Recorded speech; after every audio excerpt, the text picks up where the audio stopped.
Yan, words for today mga ka-Team Etsy. So, sino ang kinilig? Masasabi mo po talagang mapapasana all ka at hindi po to vlog lang. No? Kasi, basa naman po natin sa caption, himay-himayin lang po natin yung mga komento ng Team Etsy out there, no? Naghihiyawan po sila sa akin comment section.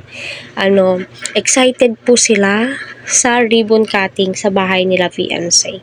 Pero okay na po daw sila sa mga narinig po nila kagabi. Alam nyo, hindi ko pa po siya as in na natapos. Although nangangalahati na po ako, hindi ko siya matapos-tapos kasi yung sinabi ni Eds na, saan ka ba nagtitingin? Tumingin ka nga sa akin. Yung sabi mo, tila gusto ni Eds na heart to heart yung usapan po nila. Diba? Heart to heart. Ay, naku.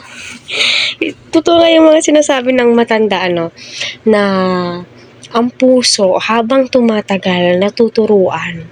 Kung hindi mo man siya gusto ngayon, kasi vlog lang, pero kapag kayo na palagi ang magkasama, hahanap-hanapin po ninyo yung isa't isa. So, niniwala ba kayo sa mga kasabihan niyan? No?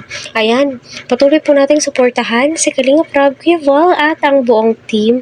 Patuloy po natin silang suportahan. Huwag po natin skip ang kanilang ads para sa ganun nga po ay syempre marami pa pong kababayan po natin ang kanilang malingap. So, ayun na nga po, ilang araw po tayong nag-abang dahil walang ads, pero alam nyo, tilay sobra-sobra pa po sa exciting yung napanood ko. Yun na nga, di ko matapos-tapos. Grabe, napaka-excited ko.